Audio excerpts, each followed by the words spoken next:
Good afternoon and welcome to the COVID-19 Conversations, the Indigenous Experience, a panel conversation discussing the effect and impact of the COVID-19 pandemic on the Indigenous community. My name is Fabrice June. I am the coordinator for the local Office of Minority Health here at Public Health Dayton and Montgomery County in Ohio. And I want to thank you all for joining us. Recently, there have been a multitude of headline announcements related to minority health, health equity, and declarations of racism as a public health crisis. Many of these announcements and declarations and new initiatives have been at least partially due to the health disparities being observed within disadvantaged and underserved communities due to COVID-19. Minoritized populations have been brought to the forefront of the public health and community health conversations. So the purpose of this conversation in the form of a panel discussion is to continue this positive trend, but also to specifically bring light to the unique experience of Indigenous peoples. Before we jump into all that fun stuff, I want to definitely take the time to engage the audience with this land acknowledgement to pay respects to the people, cultures, and identities that suffered due to the unjust privileges that we all enjoy today. So the local Office of Minority Health at Public Health Dayton and Montgomery County acknowledges that our local community and the land we occupy is located within the traditional homelands of the Adena, Hopewell, Miamia, Osage, and Shawnee people. So we definitely want to recognize that truth as, you know, once again, the privilege that we enjoy weren't just given or weren't just there, they were taken in a very unjust way. So definitely want to take the time to acknowledge that. So before I introduce some of our amazing panelists, and we do have an amazing group of people to speak on this topic, I definitely want to jump into some of the data behind a conversation like this. And this is the data from what that I'll be showing everyone is from an article posted recently, I believe August 19th, that is looking at COVID-19 among American Indian and Alaska Native persons, looking at 23 states from January 31st to July 3rd, 2020. So this data was accurate as of July 3rd, 2020. So just something to keep in mind. I definitely want to start off with the disproportionate effect of COVID-19 on a lot of Indigenous peoples. Although non-Hispanic American Indian and Alaska Native persons account for 0.7% of the US population, a recent analysis reported that 1.3% of coronavirus disease reported to the CDC were among these Indigenous folks. So these numbers don't seem that big, but when you have a 0.7% representation population-wise, but 1.3% representation in the cases of COVID-19, that's almost that translates to 2 times the amount of representation that they have within their population. So something additional is happening that's not just related to the regular course of COVID-19. The overall COVID-19 incidence among American Indian and Alaska Native persons was 3.5 times that among white persons. And I'll let that sit for sure, because that is a shocking number that we personally should not be okay with as a society, and as also as community change makers. So moving on from there, those were the numbers that we were able to access due to the data available. But I have to tell you that there are some multiple. Thank you for joining us, Helen. Hello. Yes, it took a while. Listen, you are fashionably late. Thank you for joining us. You just have to make that celebrity entrance, and I appreciate that. But just to move forward, the data that I just broke down for you all is what we had access to, but there are multiple gaps in the data that really kind of hide some of the truths of these situations. So the data on underlying health conditions were available for about 8.4% of indigenous patients and 27.3% of white patients. And symptom data were available for 11% of indigenous patients as well as 28.2% of white patients. So as you can see, there is a difference in the available data for these different identity groups. For on one hand, you have greater availability. On the other hand, you have a lack of availability that is restricting the story that's being told, essentially. And whereas hospitalization status, ICU admission status, and vital status were known for 78.9%, 26.7%, and 74.4% respectively of white COVID-19 patients, this information was available for approximately 1/3 of those percentages respectively. So once again, Even though these numbers represent an unfortunately grave situation, they don't even tell the whole story due to the gaps of data that are still hiding the magnitude of the full truth. So if you think the situation is bad now, it could be even worse than what we're looking at essentially. So moving on from that, with conversations about health equity and minority health being brought to the forefront more and more throughout the course of COVID-19 and just throughout 2020, it's important that we continue to peel the onion and understand that just what's being reported on the news and articles, what the data shows, does not tell the true story, and there is many more layers and facets to the issue that must be discussed if we're ever going to truly engage in some beneficial solutions. So there are multitudes of historical trauma and persisting racial inequity that have contributed to disparities in health and socioeconomic factors between American Indian and Alaskan Native folks and white populations that have adversely affected these communities. These factors likely contribute to the observed elevated incidence, and which is essentially occurrence of COVID-19 among the American Indian and Alaskan Native population. The elevated incidence within this group might also reflect differences in reliance on things like shared transportation, limited access to running water, household size, and other factors that might facilitate COVID-19 community transmission. So just simply lived experiences or living conditions that one group has to deal with that the other doesn't. And that's really the simple way of breaking it down, breaking the issue down. So and one thing I must say is that in the public health world, and especially in a capitalist society, lack of data usually translates to a lack of diverted resources as well as a lack of attention. So that's one thing to note. If we don't have the data and if we can't break down the issue appropriately, then a solution is still in the far reaches of the future until we address those systemic issues that need to be fixed. So what are the public health implications of everything that I'm talking about? And basically what the article speaks on is that adequate healthcare and public health infrastructure resources are needed to support a culturally responsive public health effort. So this is an effort that doesn't end up being harmful to the population in need, but is actually helping and sustaining that population and the strengths of American Indian and Alaska Native communities. These resources would facilitate the collection and reporting of more complete case report data to support evidence-based public health efforts. So once again, if there is a way for us to address these systemic issues, would be the first step for us to begin to address the concerns that are present within the indigenous population. And that is why we're having this conversation once again, is to continue to elevate indigenous voices and to make sure that this isn't just another headline that is relevant 1 week or 1 month, but no longer being spoken about the following week or the following month. So I feel very privileged to be on this panel with the different panelists. And I thank you all in the audience for joining us in this conversation. So I want to start to introduce our panelists, starting from top to bottom.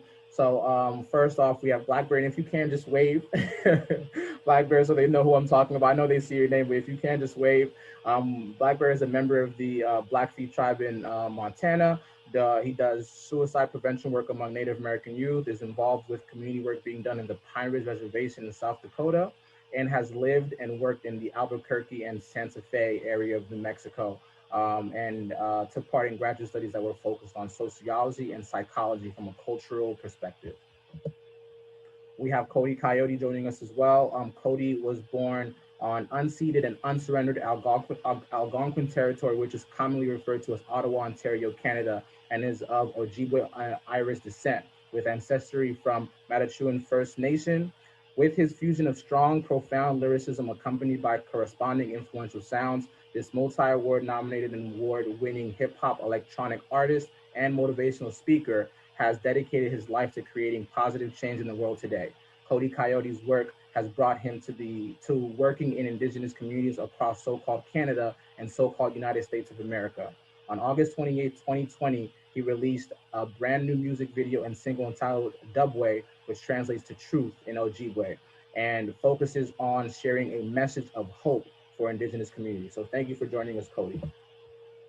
Next, we have Helen Dancer, who has worked in the Kentucky Department of Mental Health from 1968 to 2001, is currently serving as chair of the Kentucky Native American Heritage Commission from 2008 to now, and is presently a member of both the National Congress of American Indians and the Governor's Interstate Indian Council. It has also facilitated numerous presentations in schools in Kentucky and Cincinnati. So thank you for joining us, Helen. So Landra grew up in southeastern Kentucky with Cherokee and Sac grandmothers in a matriarchal culture with a strongly connected web of extended family and community.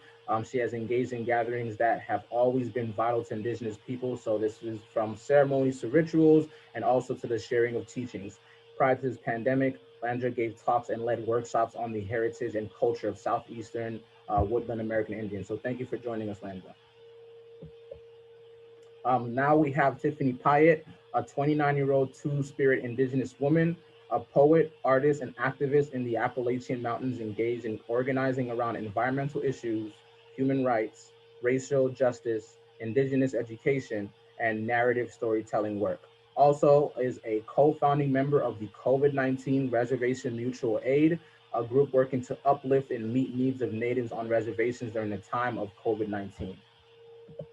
And last but certainly not least, we have Venus Evans, who is a tribal member of the federally recognized Aroostook Band of Mi'kmaq of Presque Isle, Maine, and is the governor appointed commissioner of the Kentucky Native American Heritage Commission, is also the president of the nonprofit Kentucky Indigenous People, and is also the secretary to the National Governor's Interstate Indian Council, and is a regional steering committee alternate for the Kentuckians for the Commonwealth and a member of the Sun Up Initiative.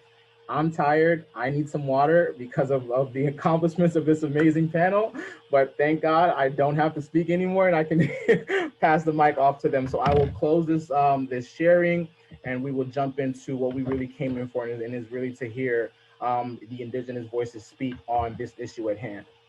So first and foremost, the first question I do want to ask is related to the International Day of the World's Indigenous Peoples, which is what this event is commemorated after.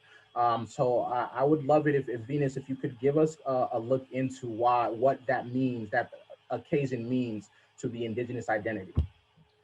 Well, for me, it's just one more step closer to being recognized, to being seen, to have a voice. We are, for lack of a better word, just left out of the conversation. And I think bringing awareness and attention to that through things such as that will help us further get us recognized and seen and heard at the table. Wonderful, thank you. So I want to move on with Cody and ask, how are Indigenous communities and Indigenous peoples dealing with the coronavirus pandemic, and essentially what aspects of day-to-day life have been affected, and how are Indigenous folks coping with that?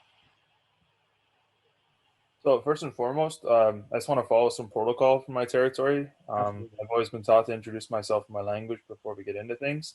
So Ani Bojo, Cody Coyote, Nindishnakas, Asino Day Nindishnakas, Anishinaabe, a King Nindonji, Ojibwe, Anishinaabe, Nindao, Matachuan First Nation, Nindonjuba. I was just saying hello and welcome everybody. I go by the name of Cody Coyote. I was born and raised on unceded, unsurrendered Algonquin territory in so-called Ottawa, Ontario, Canada. And I'm Ojibwe and Anishinaabe from Matachuan First Nation, which resides in Treaty 9 territory in Northern Ontario, Canada.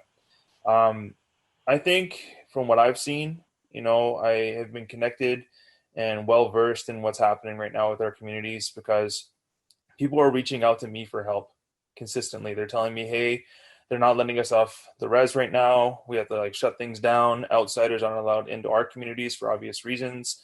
And coming back to what you had said a little bit previously, people need to understand that Indigenous people living in the city are going to have a different experience than folks living on reserve, right? There's going to be different challenges that they're going to face.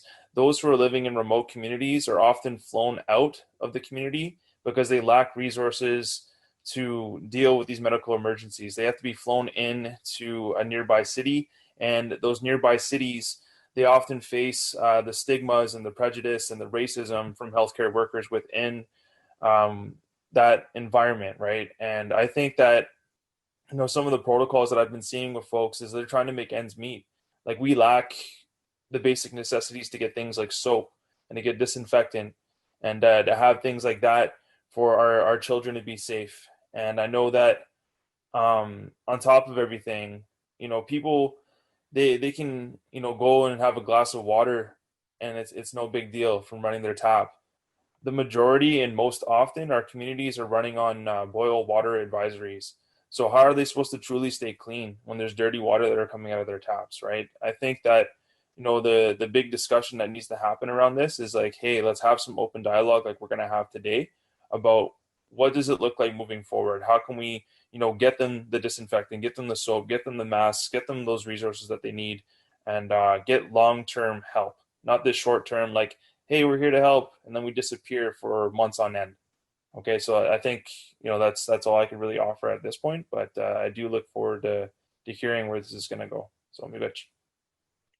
Thank you. And I definitely want to ask Landra the same question. But before I do, I want to admit that even with putting together this conversation, I think it's a whole privilege to have the people on this call right now. But working with my contacts, so Dr. Tankersley from the University of Cincinnati, and one thing that was brought up is that there are a lot of capable individuals that should have been on this call that essentially couldn't, due to the technological capabilities that are on reservations. And is there a reliable internet connection? Do they have a quiet space? Do they have webcams and cameras and mics to engage in this Zoom call? So I definitely I feel very honored to have this panel here, but I must also admit that there are some other folks who probably should be in this conversation who are unable to. So, but yes, let's jump to you, Landra, and essentially answering the same question of how are Indigenous folks dealing with the pandemic, and what aspects of day-to-day life have been affected, and what does coping look like right now?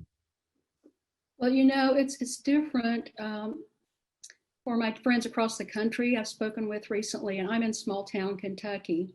And so I have been part of the Indigenous diaspora all of my life. And I spent some time in Cherokee, North Carolina there with the tribal people, and I've missed that this year. And they have missed many, many things. All of their ceremonies have been canceled. Their green corn, tribal teachings, intertribal gatherings, they've all been canceled. Staying with a friend who is on the border of New Mexico, the Tohono O'odham, everything's been canceled. Their annual run, their salt run to the sea through Mexico, have all been canceled. Access to testing, to treatment, to doctors is limited for a lot of people. Some because they can't afford it, some because the facilities just aren't there. And I don't have that issue here in small town Kentucky where I am. I have access. But one of the things I think that has made this perhaps easier for some of us, for Indigenous people, is that we have never been of the understanding that we're in control. We've always lived close to nature. And so nature has always very much dictated how we live our lives, at least here for us, for my people, my grandmothers. It dictated when we could plant our gardens, or when we could harvest, when we could work in the garden, the work that we could do. And so we're accustomed to not being in control. And I think that may be different for non-Indigenous people. They're accustomed to having a bit more control over their lives. So in that respect, I think this may be a bit easier for us in coping with it. Okay, interesting. So I want to stick with you real quick, if I can, Landra, about just the continued effects of this pandemic crisis impact on Indigenous communities uniquely, and how it affects them uniquely, and what are some of the contrasting factors that serve as obstacles for Indigenous people that may not be present in other population groups? It affects us spiritually. We're not able to have our gatherings, and we're very much a communal people. We're accustomed to being together with family, with large extended family, and that family includes some of the people on this panel today, that we would normally see, and we don't have that. And so it's almost as if there is a hunger, a spiritual hunger, because we're missing those connections now that are so very important to us, to have shared ceremony. And we can do ceremony individually, and I imagine everyone on here is daily, and that's meaningful, and it's helpful, and it's healing for us. But we're not able to have that group, that collective healing that I am hungry for, that I'm truly missing right now. Mhm. And, I'm sorry, I missed the second part of your question. Just the contrasting factors and how it's may not be the same experience across all identities and just cultures. Well, and that's true. I mean, we have many, many similarities across the country, the different tribes, but we have some differences too. And, some of those are what I mentioned earlier, the lack of access to healthcare and, as Cody said, clean water. That is not an issue here in Kentucky. We have probably more fresh water than any other state, at least in the eastern United States. So that is not an issue here, but I know it is for friends in the West. It's always been an issue for them, well, for many, many years. And so we don't have that issue here. And our ceremonies are different a little bit. We have a green corn ceremony here in this part of the country, and my Tohono O'odham friend does not have that one. So ceremonies are different, but basically I would say, and other panelists are welcome to disagree with me on this and school me on it, but I believe that we share the similarity of believing in the sacredness of the earth and the sacredness of all nature, and that all of nature, we're all cousins, all of nature, the trees, the rocks, and nature, they're our family. And so I believe we share that. I think it's universal amongst the indigenous people in this country and in North America, probably. So that I think kind of sets us apart from non-indigenous people. And I could go on about that for a long, long time, getting into the environmental issues and, right. The pain that I feel when I travel, for instance, in the southeastern part of this state in Kentucky, when I travel there where I grew up and see the devastation from mountaintop removal coal mining, it causes me a visceral physical pain as well as spiritual pain. Well, thank you for sharing, and I think you raised a really good point. And before I jump over to Helen to ask basically the same question, but the spectrum of identity within the Indigenous community, because when people hear, I feel like when people hear Indigenous or Native American, it's like, oh, it's the same, which has never been the case. It's one of the most diverse cultures there is. So I'm glad you brought attention to the fact that this isn't what affects you may not affect this other Indigenous person or this other Indigenous tribe. So I think that is going to be a part of the challenge for the public health world and world in general, to really provide the appropriate attention and care that Indigenous communities require. But Helen, if you could just contribute to that question as far as the unique effects of this pandemic on Indigenous communities, and also just the contrasting factors that have been serving as obstacles.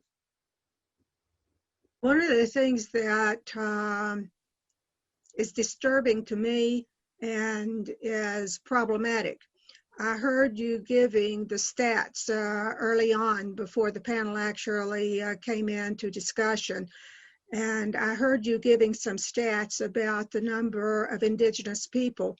Here in Kentucky, we don't get that information because in Kentucky, we don't exist. And because of that, from a public health perspective and from just my pharmacy perspective, and that's the reason I put in there that I worked so many years with the Department of Mental Health, because during part of that time I was working with the severely mentally ill, and I was getting all kinds of feedback and all kinds of angst, and coming from my own constituency within the department, there was a lot of negative discussion about what was going on in Eastern Kentucky. And Eastern Kentucky is the host of a lot of the diaspora that my sister Landra mentioned, because a lot of the people who are being removed ended up in the hills of Kentucky. And those descendants were still here. And we're not seen. When our governor reports out what the coronavirus has done, how many lives it's taken, how many positive cases there are, how many people are in the hospital, they give Black, they give white, and they give Hispanic, and then they give this anomalous, whatever it is, mixed. I just sent out an op-ed through the commission for everybody to sign that census, because it is only through our being able to enumerate our people that we can even begin to form an existence. And everything my sister has said and everything else these panelists before her have said, I can echo. And while I do not have the extensive contact on the reservations that some of the other panelists do, I do have friends on reservations. I have visited reservations and I have seen the issues there, but we live here. And we need to address the public health issues that are right here in this Commonwealth and in the state of Ohio. And those are very challenging issues, because we can't even in my state get any idea of how this virus is affecting our people. And from my understanding of health conditions, I would say that our people who are Indian descended are having an enormous time, because one of the things that I heard back in the department in Appalachia in Eastern Kentucky, diabetes, high blood pressure, heart disease. Why don't those people get it together? Those are health-related issues that uniquely hit the American Indian population most often, as much so and probably more so than in the European-based population. And then you add into that alcoholism and substance abuse, which was introduced from the European population as they came into this country, then we have a really serious issue in Kentucky that, from my perspective as an Indian descended woman, is not being addressed adequately, because we are looking at it through strictly Caucasian or Black eyes and not looking at it through Indigenous eyes. And while we might hit people with Western style medication, those ceremonies that my sister Landra talked about, those ceremonies go hand in glove in working with the medicine that is fabricated, because our medicines came from the earth, and we need our ceremonies to go along with everything else. And so from Kentucky's perspective, and working in the health field and remaining close to that as a practicing pharmacist, I don't see a real construct for American Indian indigenous peoples in Kentucky. Tiffany may have a different stance on that, because I heard what she was saying about having worked with the reservations. So she may have a different take on what's happening with Kentucky's indigenous. Thank you.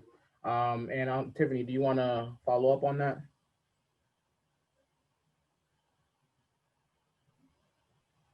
I would definitely echo that erasure in Kentucky is a huge problem in terms of how we are counted. I think we have a lot of differences from what the reservation communities are experiencing, but we also have a lot of common difficulties. That's why my mutual aid group formed. It's some Indigenous people and some non-Indigenous people who were experiencing some of the same things as poor Appalachians that people on the res were experiencing. And, you know, personally, I don't have access to clean water. I've been on a boil water advisory for many, many, many years in Appalachia. So for me, unlike what Sister Landra said, we don't have clean water, and we do have mining contamination. And so for my brothers and sisters on the Western reservations who have, you know, uranium mining contamination or don't have running water in their home, people don't realize that the Navajo Nation does not have consistent running water in everyone's home. So how can you wash your hands? How can you, you know, keep up with what's needed? And, you know, we saw our brothers and sisters there suffer very much because of the generational inequity of that system setup.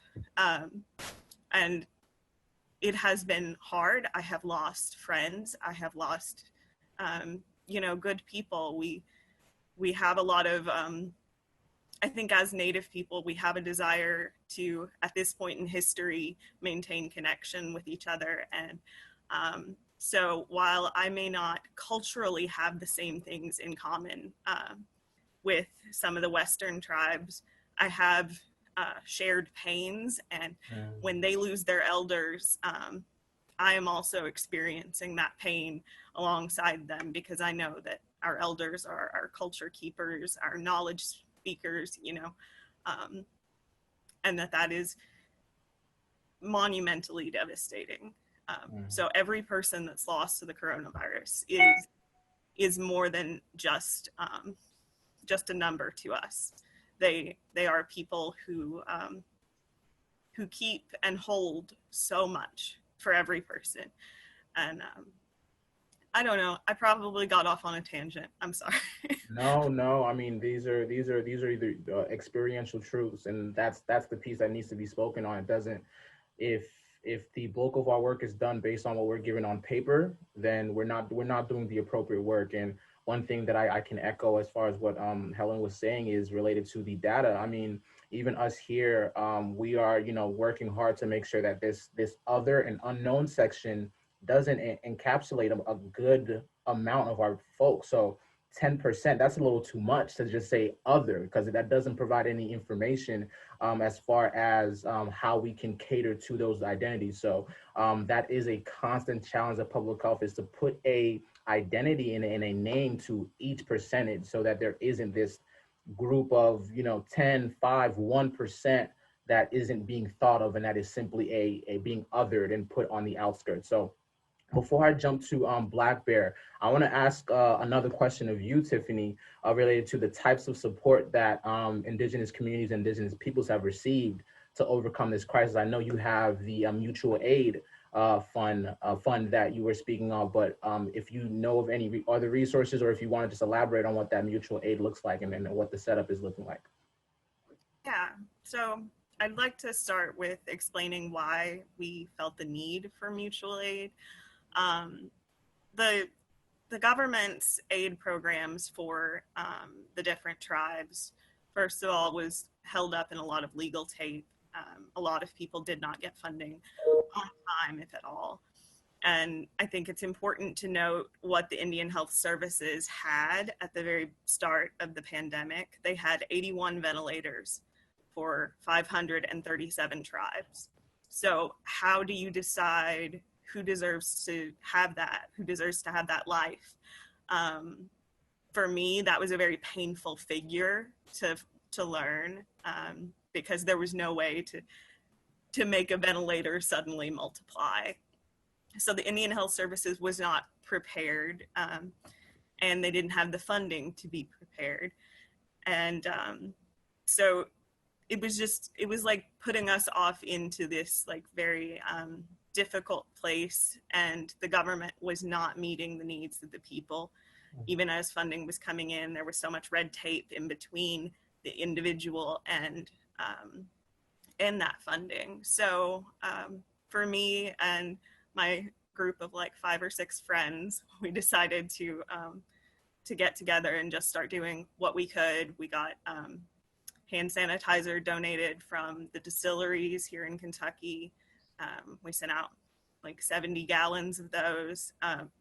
We did like mask drives, and we would try to pay people's water bills when we could, or funeral expenses, because these were things that people needed and weren't being thought about in the larger picture. But we wanted to make sure that our community is taken care of, because that's at least for me, that's my teachings, is that we take care of our people, and that we're all related. So like we have to fill in for our relations. And we did all of our fundraising. We're all like Appalachian artists and craftspeople, so we just fundraised by selling things that we made and stuff like that. And it has been a really beautiful and also very upsetting process, because you have to, the more connected you are to the more Native people who are dealing with this crisis, the more death you have to see, and the more hard truths of how this is hitting the different nations. Because my nation is doing relatively well, but that is not true for everywhere. And it has been very difficult to feel that powerlessness of not being able to provide everything that everyone needs. But we are doing our best to fill cracks. And I think there are a lot of other Indigenous mutual aid groups that we're all just trying to fill in where we can what the government isn't providing. And I would like to make a note that the government should provide, because this healthcare was paid for by our treaties. It was paid for in land and in blood, and we are owed that. So, yeah. Thank you. Thank you. So I would love to ask the same question to you, Black Bear, as far as the support, the types of support that Indigenous communities have had access to, if any, to your knowledge. Repeat the question. Absolutely. So what types of support have Indigenous communities and Indigenous peoples received to help overcome this crisis, to your knowledge? Okay, well, from the rest of the panelists, you heard a whole array of things that affect people in the communities and the help that they're getting. One of the things that I would like to start out with is describing this is that we're all Indigenous people. We're all related. Our cultures come out of particular landscapes. And since we've been forced off of our lands and into new landscapes, almost all of our services are dependent upon the federal government. Now we have local governments, tribal governments, but they get most of their funding directly from the federal government. So it still controls the resources. If you look out on a place like, and I'm going to use primarily the Navajo or Dene in Pine Ridge or Oglala peoples as examples, because I've worked with them both. I lived out on Navajo. I was a recovering CEO from a small hospital at a place called Crown Point on the Navajo. And so I experienced how difficult it is to administer these services, not because they don't need it, but because the government has a way of waiting for people to come to them for the services rather than reaching out. Okay, and this is a major, major thing. The other thing is that we haven't talked about is we haven't talked about class differences, and this is major. There's a lot of Native peoples living in the cities, Minneapolis, for instance, Los Angeles, in Portland, and they have their groups that are there, but they're not addressed as tribal communities. They're a part of the rest of the peoples. Normally that would be okay, except when you talk about the class differences, because the ones that get the most monies and the most assistance are those in the higher 1% the monies go to. Now, there has been money that has been supposedly going to the Navajo and to Pine Ridge or the Oglala, but the Navajo has rates that are anywhere from 3.5% to 5.3% higher than the rest of the nations for the COVID. The money has gone out there, but it's gone to the tribe.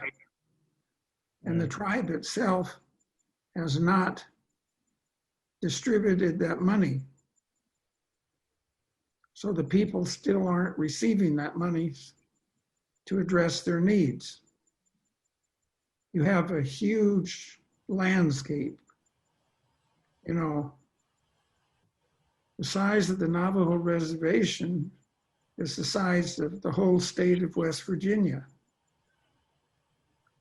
But then you look at, for instance, the big issue right now is mail-in ballots. On the whole Navajo reservation, there's only 5 post offices. There's 530 post offices in West Virginia. Now you look at the other places, there aren't a lot of large communities. They don't have access to food. They have to drive to place on the Oglala, they have to drive up to Rapid City to get their groceries. Because in the community of Pine Ridge, those who have groceries and everything have jacked up their prices 2 to 3 times what they get in Rapid City. On Navajo, for instance, you've got all of that big landscape. You have poor roads. Same thing up on Pine Ridge, poor roads. On Navajo, they really have problems with the waters. There's hardly any waters there. They have to go and they have to haul their water and bring it home. They don't have Wi-Fi. Now, why is Wi-Fi important? Simply so they can communicate. Okay, not just for TV or gaming or anything like that. So if you've got any problems, illnesses, suicide prevention, stuff like that, the people in the community have to communicate with each other, not through the government, not through the tribe. They have to communicate with each other and reach out. Okay, now this is major because, as Tiffany mentioned, you have all of this alcoholism, you have the sexual abuse, different kind of abandonment, and they don't have the resources. They don't have communal programs in very many instances to reach out. They're starting to form, I think it was called a community aid programs, which are new, where they do, like Tiffany was saying, do more of an outreach. But that money is not coming so much through the tribe or the federal government. And so we have this kind of stuff going on, and it's very difficult. In Pine Ridge, the people that I work with have a group of young people called the Bears. And they're young people that are they know how to use their Wi-Fi and their phone to reach out and talk to different people.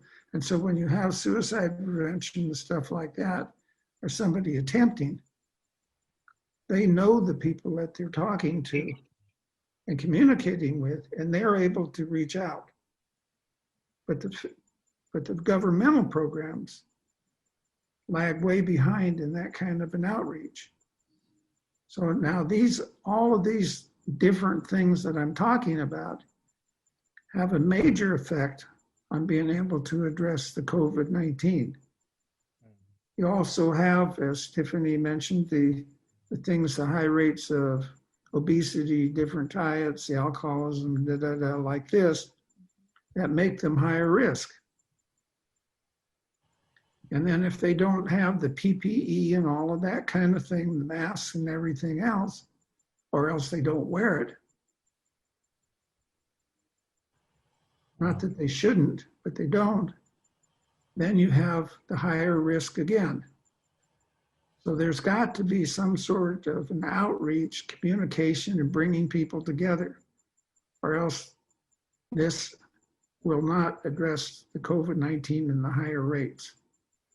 So in a common theme that I see, when discussing that minoritized population is the fact that in a capitalist society, you have advancements made and progress made in pockets and neighborhoods and communities across the nation, but there are certain groups that are continuously left behind. So they are forced to adjust to, for example, not everybody, we see it with, how the education system is trying to adjust to COVID-19. how many households in America and how many reservations in America have access to equipment like this, but you see this continued reliance on this system that is leaving a lot of folks behind. And I want to jump to Cody real quick, because I think you have a very special perspective as far as, being living in so-called Canada, but also spending time here in the United States as well. And if you could just maybe touch on some of the historical context behind the socio-political factors and conditions that are contributing to what we're seeing today. Yeah, for sure. Like, kind of echoing what everyone has been saying. I've just been here listening, and miigwech for sharing, everybody,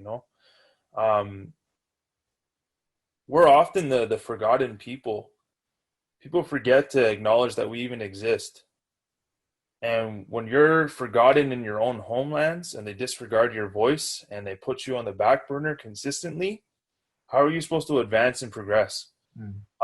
Historically, we think about things like the boarding schools that were in the so-called United States. We think about the residential schools that were in so-called Canada. And for me, like, I can't help but think about a story that one of my friends had told me in Northern Ontario, where there was a residential school where there was numerous kids that attended this residential school. And it was around the time of the Spanish flu. And many children had died in this residential school. And rather than sending them back to their home community, they had put them in unmarked graves. This is the kind of thing that people don't talk about. They live with their privilege of identifying as American or Canadian, and they disregard us. I'm not Canadian. I'm an Anishinaabe. And understanding what that means. There were sovereign nations, and there still are. Like, we're still here. We're not going anywhere.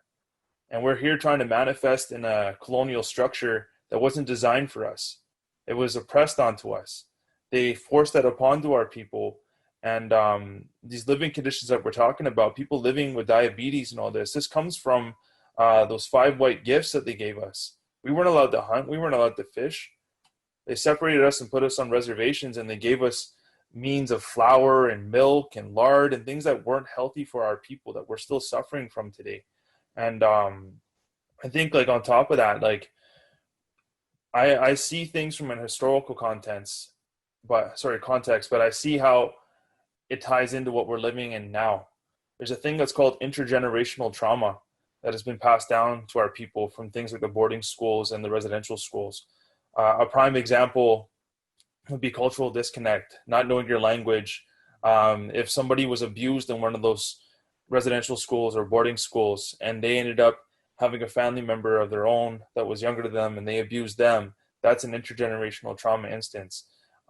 These are things that our people are dealing with. And when we're talking about things that are specific to the COVID-19 pandemic, it's important to also acknowledge that there's mental wellness that's associated with that and mental health. Our people are struggling day in and day out. And I am a huge advocate for mental health.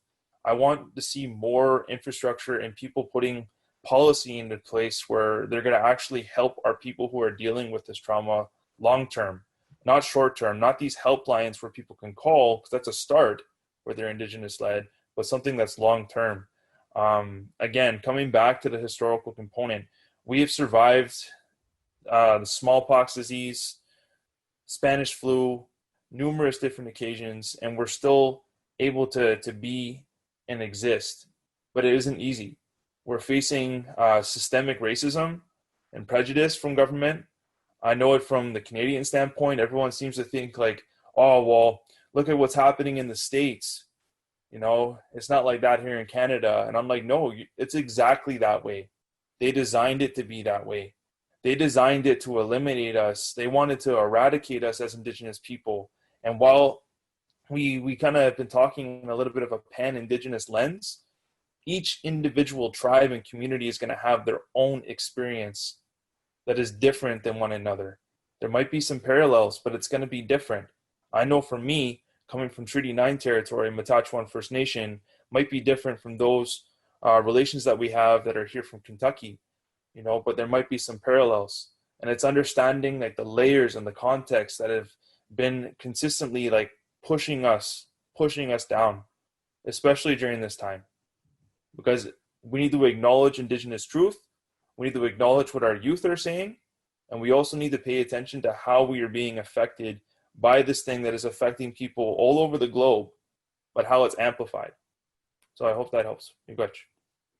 No, thank you. And every time I kind of engage in any work that's related to the Indigenous community, one thing that always pops into my mind is the Snyder Act of 1924, also known as I believe the Indian Citizenship Act, which essentially, and what a lot of folks don't know, is essentially asking for these indigenous populations to apply for citizenship in North America. You know what I mean? Like, I want to say that one more time. The indigenous/Native Americans, or, these Native folks having to apply for citizenship on this land in North America. And that's just an example of the backwardness.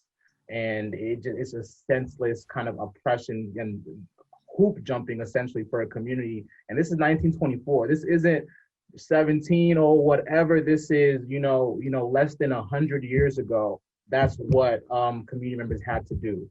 And so in the interest of time, just to kind of push us along, if you could, Helen, maybe speak on looking forward to the future and how the COVID-19 pandemic crisis could impact Indigenous communities if the appropriate actions aren't taken.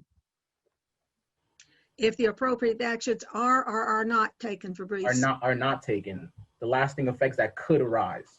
Oh my gosh. From everything I've heard the panelists say and from my own readings and my own understandings, I would say that if our tribal members on the reservations and tribal members and Indigenous peoples who are out here who, for instance, are in Appalachia, which includes both Kentucky and Ohio, if there is not some recognition of what's happening, I think that this could further decimate the people. And I say the people because that's how some of us refer to our Indigenous people, the people. And if we don't address this issue, if we don't address it from the root causes so that COVID can actually be contained in the Indigenous population nationwide, both in Canada and the United States and in South America, because we were all over that much territory. If it cannot be addressed, it's a further insult to the people. It's a further way of genocide. It's a further way of just doing away and actually bringing into fruition the beliefs and the political stance of the people who were in governmental places in the 1700s, the 1800s. It's just a furtherance of that basic position. Thank you. And Venus, if we could maybe just kind of bring this to a close with you as far as just actions that you think could need to be taken to, address these societal issues, and how can allies just actively support their fellow Indigenous community? I think everybody here today set forth guidelines and specific things that need to be worked on. And I think doing forums like this, coming together, giving us a place at the table to talk will bring about these things. Without it, we cease to exist. And I think if they allow us to come in, the broader picture and bring us in and let us be part of it, I think that is going to be key in getting this pushed forward. Okay. And what do you think, Tiffany? Yeah, I think a lot of what's been discussed on the panel are like potential action steps. I think getting involved in mutual aid that affects, perhaps the community of the people whose land you live on. I think it's good for everyone to look that up and try to, as a means of reparations. I think it can also be good to do good things for that tribe is asking for, if there are things that they are asking for.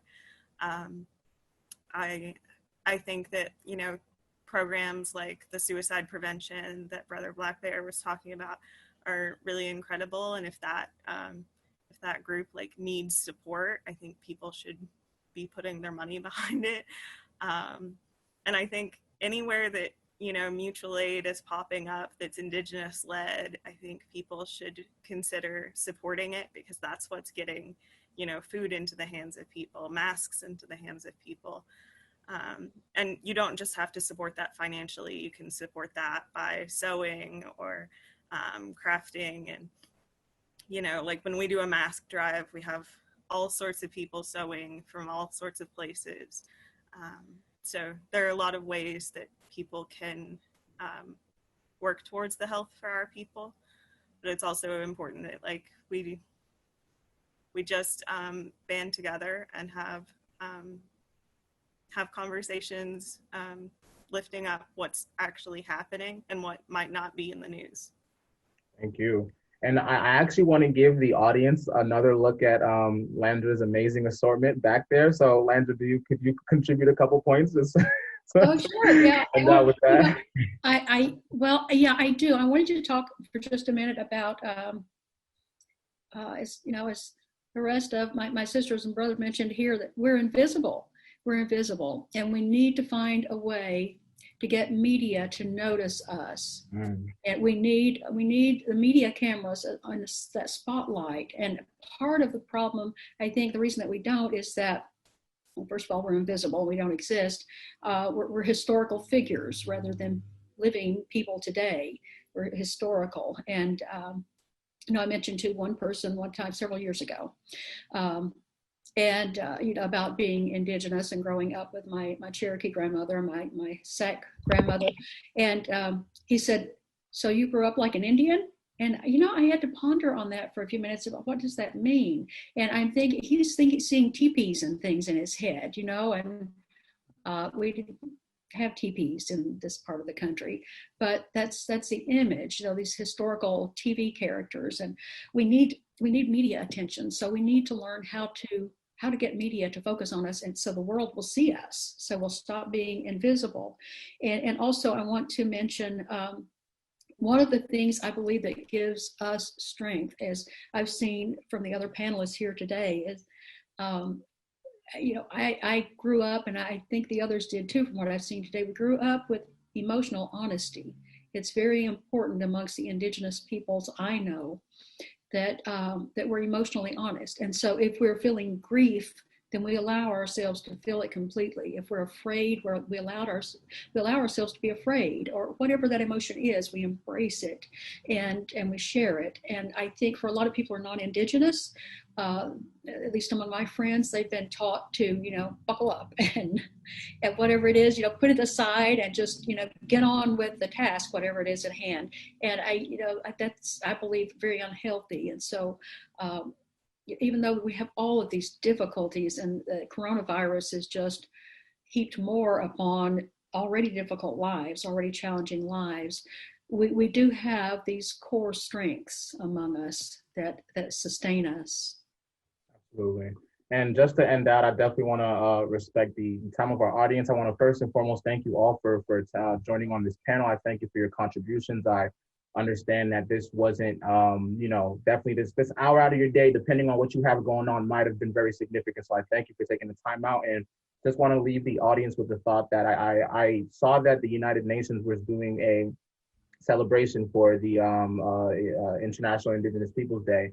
And one thing that they spoke about in their description of the celebration or the event was resilience, and Indigenous peoples are so resilient, and definite truth to that. But one thing I want to speak on with the audience is what happens if these folks no longer can be resilient, or if there no longer is any resilience to give out or to express. And I think as a society, we need to move beyond, you know, doing these claps for communities that are just barely making it by and congratulating them on that, but instead kind of planning in a way or approaching things in a way where resilience isn't needed for you to have these basic needs and necessities. So thank you again, all of you, for joining this panel. Thank you to the audience. I wanted to make sure that, yes, Black Bear, you have something to say?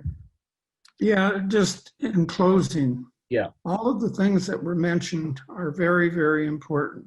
Historical trauma, all of the dependency on the federal government and everything else, the politics that are going on right now, everything that's going on is incredibly important. We have to address them. But we're talking specifically about COVID-19 and dealing with that issue and how it's affecting all peoples, but primarily in this discussion, Indigenous peoples on the reservations. Okay, now we can't solve all of those at the moment. But like Tiffany's doing, is we need to pick out specific things that we can do and just do them. The people need our help. Absolutely.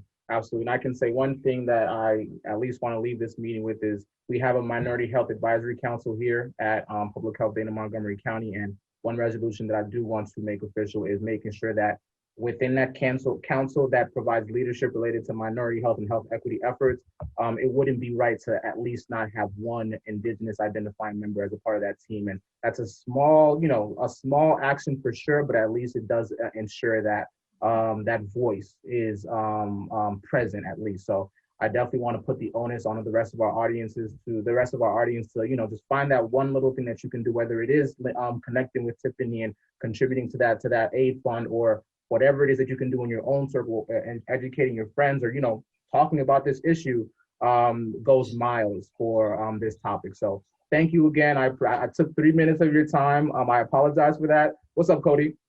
One more thing, and yeah. I really, really wanted to say this. I often tell people it, and if it causes discomfort for the audience, good. It's a good place to be in, okay? I want you to think of your home. I want you to think about somebody showing up uninvited, walking into your household, taking all of your belongings and leaving you with very little, almost nothing, okay? Now picture that in a bigger context. This is the kind of stuff that we're talking about.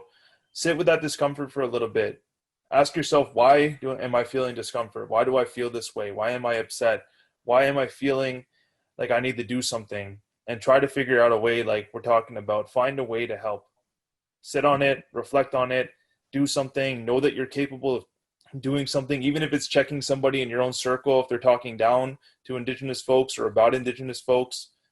A little bit goes a very long way, and help Indigenous people get to that place that we need to be, where we're able to be in leadership roles when it comes to specific issues like we're talking about right now. Okay, so miigwech. Thank you. Thank you. Thank you, everyone. Thank you, Cody.